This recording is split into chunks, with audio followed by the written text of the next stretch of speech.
find it hard to believe that the NHL are going to get a lot of fans outside of North America and America if they don't at least have somewhere for them to watch hockey. Because as I say, it doesn't matter what way you spin it.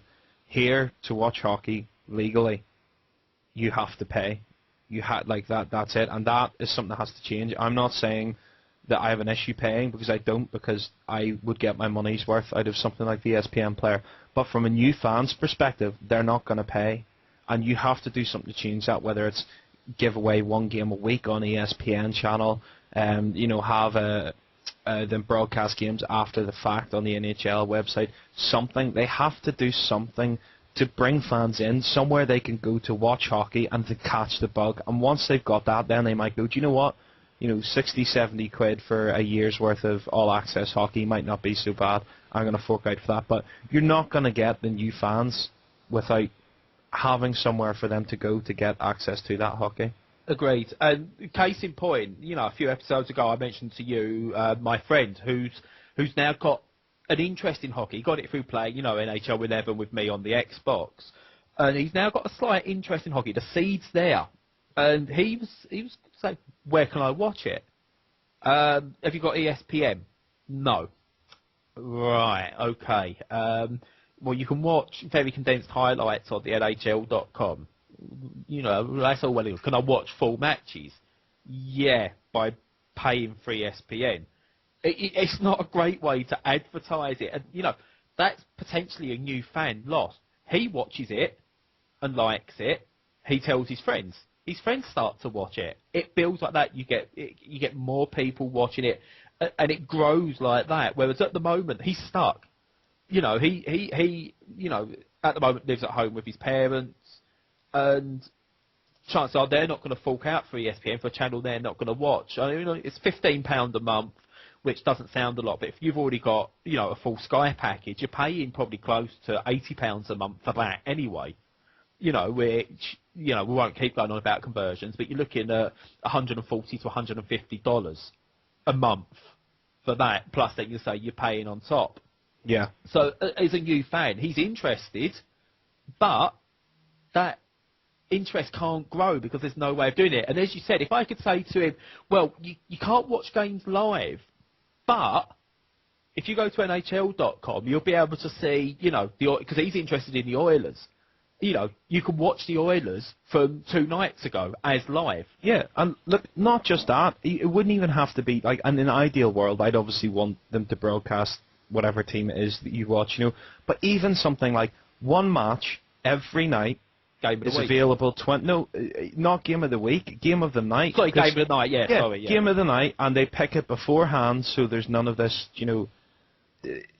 Basically, just to keep it simple, they pick it beforehand, and 24 hours later, you're able to watch that game. And what that also does then is promote people to go outside the box and watch teams that they wouldn't normally watch. If I could go on the NHL website and I could watch Phoenix versus Calgary, I'd watch that. Do you know what I mean? And that, I think, would be a good solution.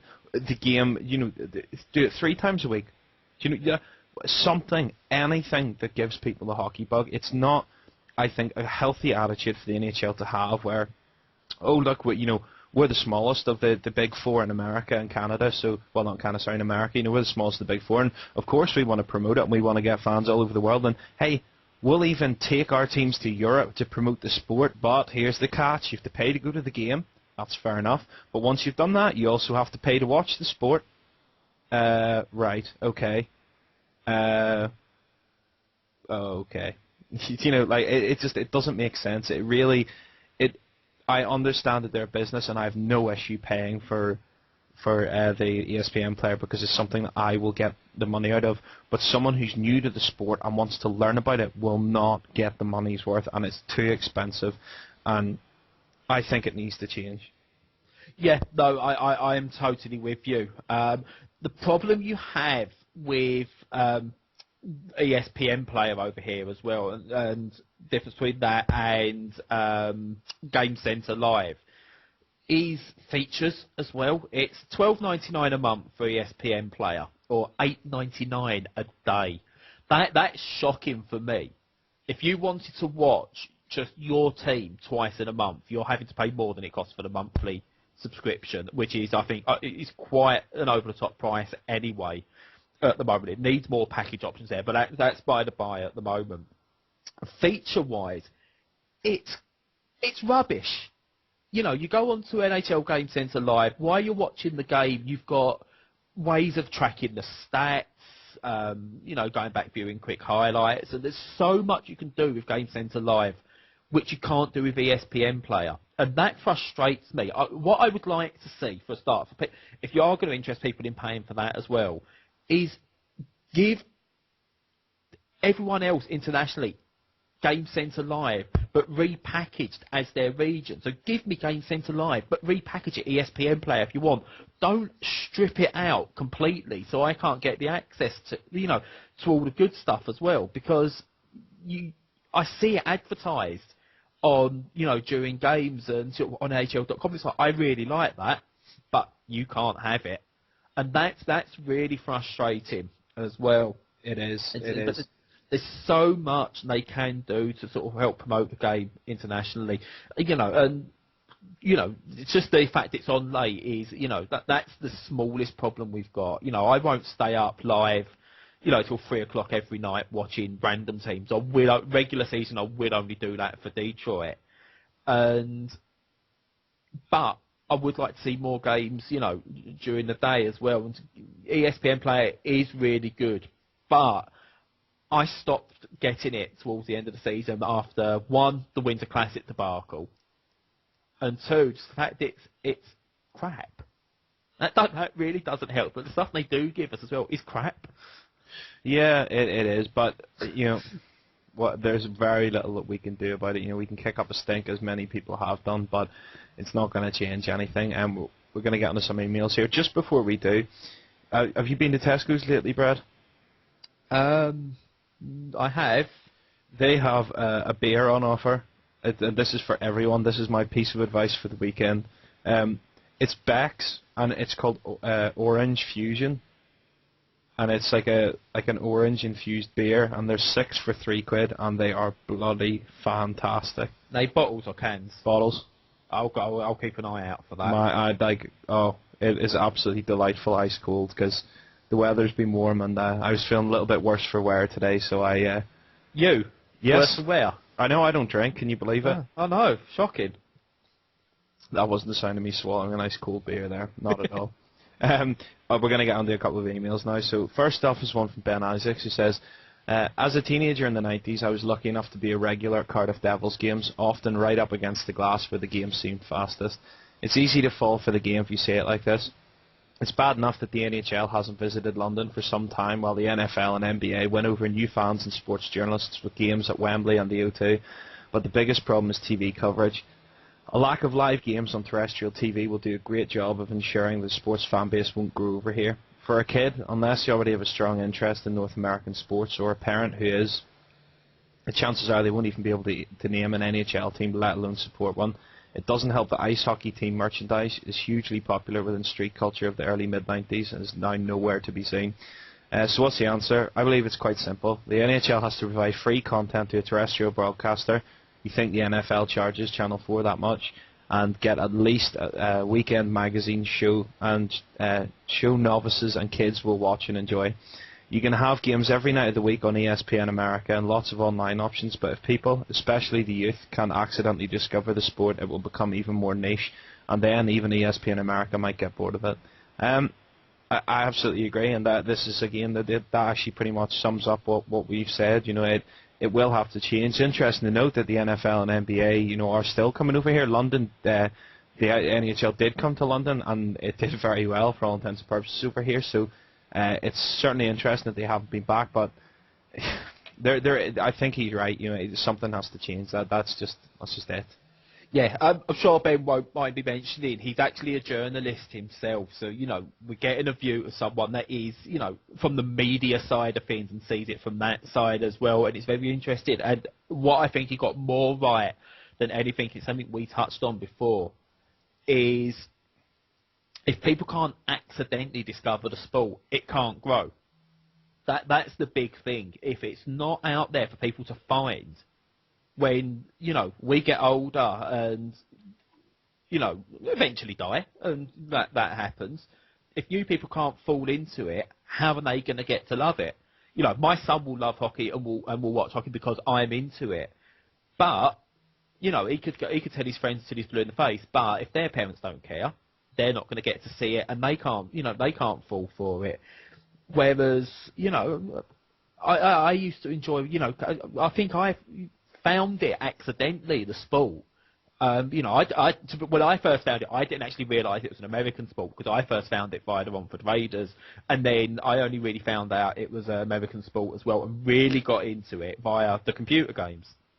Now, even then, the days are now, you've got to hope, they're hardly ever stocked. I go into like a game shop now, and the NHL games are maybe 2 or 3 copies. So, they all order them in as people pre-order them. So they're not even there for people to accidentally find in the shops either, that's another outlet where it's not there anymore. Whereas you've got Madden and the NBA games will still get will still get shelf space. And again, people can accidentally find them because the marketing guys for those 2 brands, and we'll ignore the fact they're in a big, huge lockout this year. The NHL has had that, so, I feel for fans of those sports at the moment. But they know how to market it, and that's something the NHL is severely lacking behind with. Yeah, it is, and it's a real pain, because it's a sport that I think has a lot of potential to do very well and get a lot of new fans. It's it really is a wonderful sport, and it's such a shame, but I'm at a loss of what to do. I really am, but hey, it's part of the reason we started this podcast. Yeah. We have another.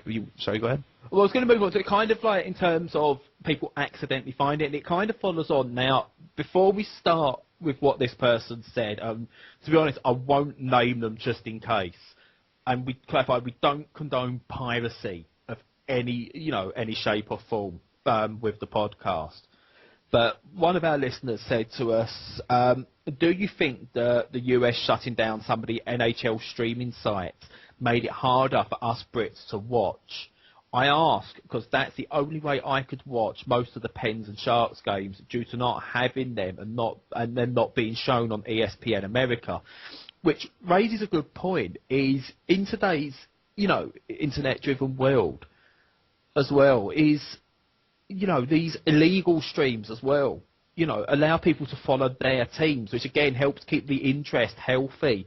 But again, with the way we've got it, a single channel to actually watch games on your big screen, which is how we all love to watch sports. No one really likes being cramped over a laptop screen or a small computer screen. We like to watch our sports on our big TVs. So there's that. But again, this person, obviously, the Pens and Sharks probably do get shown more than your likes of your Florida and stuff like that. But still, it's still split amongst a load of other teams. And it does raise a good point, is the lack of options. Again, there are people that are willing to find ways of doing it, but you've got to be really dedicated to it. And when the Winter Classic debacle happened, I was forced, and I mean absolutely forced. If I wanted to watch that game, I had to find an illegal stream of it. I didn't want to. I was paying for ESPN Player at the time, but it went down and took forever to come back up. On ESPN, they failed to reschedule it properly, and instead it lost out to college sports as well. Now, I personally think, as well, the NHL could have done more about that. They could have forced ESPN's hands, I think, a little bit more to use one of the other channels. The free channel they had left was ESPN Classics, which doesn't really show live sport. It's never shown live sport, but shows, reruns of games that are, 20 years old, for, football and rugby mainly. Yeah. Now, they could have used that. I can't imagine. I think at the time it was, I think it was something like Portsmouth versus Hull in the 1990 something FA Cup full